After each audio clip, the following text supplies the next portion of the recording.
Hello everybody, thank you. Those of you that are watching my videos and just trying to learn more about how to be successful at eating a raw vegan diet successfully. I want to clear up some misconfusion or maybe I may have misspoken about fruit from the store. Some people are saying after my last video, so we can't eat fruit, what are we supposed to do? And some other people said, well, that people have been on a fruit diet for a long time and have been doing really well. So let me clarify this, because I myself, for my 25 years on a raw vegan diet, have done a good majority of it on store-bought fruit and fruit from local markets and so on. So I wasn't saying you can't do a raw vegan diet uh, while eating store-bought produce. I'm finding this is the reason why I'm seeing many people, or not many people, but I'm seeing people run into an issue on raw vegan diet. Because some people say, well, how come some people try raw vegan diet and it doesn't work? Because sometimes you can get good quality food from the store. Not often, but maybe sometimes you can. But the people, from my understanding of things, that have failed at a raw vegan diet have gotten the worst quality foods, produce from the store. So, I myself really was diligent in my selection of which food I am going to pick when I go to the store. Wanted to make sure that, of that low quality produce that's in the store, I want to get the best kind of that. So I would seek out organic. I would also seek out, I would find out what day the food was arrived, and I would go there that day instead of going a day when it's been sitting on the shelf a week longer than it already is, long from when it's picked. Sometimes I would find out even where it actually came from, and I would try to buy it from the farm directly, or at least find out their practices of when they pick the food. So I was able to do many years on raw vegan with store-bought produce, fruits and vegetables. But again, I did the diligence to seek the best. It sometimes costs a little bit more to get organic, as we know, and I did my best to seek the best. But those that, what I'm finding, that have not been successful on a raw vegan diet have been supplying themselves with the lowest of the lowest quality of the fruits and vegetables, and they were not able to be successful at it. So my friend Dr. Fred Vishy, he's been on a raw vegan diet for over 60 years, and he still does it primarily on store-bought fruits and vegetables. He doesn't have a garden, and he doesn't have access to the great fruits like I do here in the tropics and so on. If you can grow your vegetables, if you can grow sprouts, if you can eat fresh fruit, that is a big difference and the best way to go, and it'll help you be more successful at a raw vegan diet. I'm not saying you cannot do a raw vegan diet if you can't get that type of food.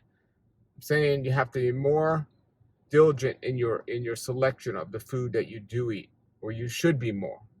So the body's amazing, and if it can get away with eating McDonald's as long as it does and other things, you could certainly do well with store-bought fruit. But you want to do the best. And for the people that eat a high fruit diet or a mostly fruit diet, it's that much more important for you to seek out the best. And if you're trying to eat a mostly raw food diet with fruits as the majority of your diet, and you're not seeking out the best food, so even when it comes to the store, if you're not doing looking for the best, chances are you won't be as successful as if you were. So I'm so thrilled that those of you that have realized the value of fruits and vegetables, still better than store-bought bread and other garbage you find in the store, and milk and all this other garbage, but it can make a difference. So, and another thing is supplementation. Another reason I see a lot of people that are into the raw vegan diet, they, at one point I believe that as well, think, oh, this is all natural the way it should be, we don't need supplements. Well, because the fruit, when it's picked early, is so depleted, even more of a reason to need supplements. And I know Dr. Vishy over the years has taken supplementation. I have taken supplementation and still do. I take vitamin B12 supplements and a few others. we're going to help ourselves in these areas. So, you got to look at what you're getting, what you're putting in your body, but most important, check your blood work, make sure what you're doing is working, and make the appropriate adjustments along the way. So I don't want to discourage anyone from eating a raw food diet because you can't get fresh fruits or vegetables because you're eating store-bought fruits and vegetables. But I want you to be aware that we need to make wise choices. So if you're already limiting your choices by not putting yourself in an environment where you can get the best quality fruits and vegetables, like I said, seek out farmers markets. Sometimes they're better off than the local store.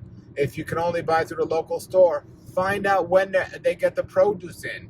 Maybe you can find out and research what farms they're getting the food from and things like this, and these things would make a difference as well.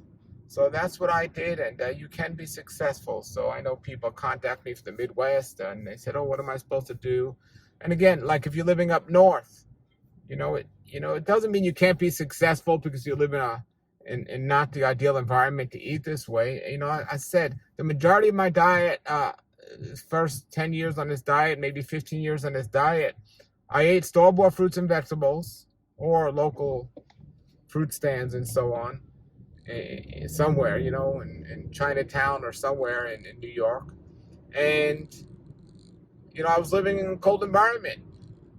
I decided to finally come to a place where I wanted to be in a much warmer environment, and I just wanted to explore growing my foods.